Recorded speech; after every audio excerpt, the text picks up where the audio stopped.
یا ایھا الناس اعبدوا ربکم الذی خلقکم والذین من قبلکم لعلکم تتقون، اے لوگو بندگی اختیار کرو اپنے اس رب کی، اپنے اس مالک کی جس نے تمہیں پیدا کیا، اور نہ صرف تم کو پیدا کیا، تم سے پہلے جتنے لوگ گزرے انہیں بھی پیدا کیا تاکہ تم بچ سکو۔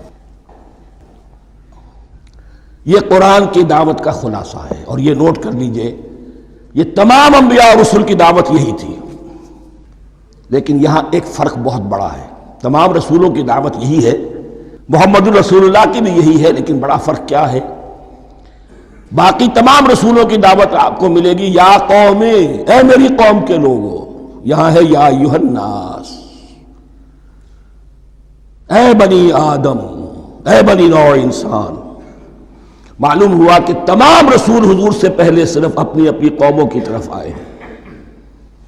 پہلے اور آخری اور کامل رسول ہیں اللہ کے محمد صلی اللہ علیہ وسلم، جن کی دعوت آفاقی ہے۔ یا ایھا الناس، یا قوم نہیں، یا ایھا الناس اعبدوا ربکم الذی خلقکم والذین من قبلکم۔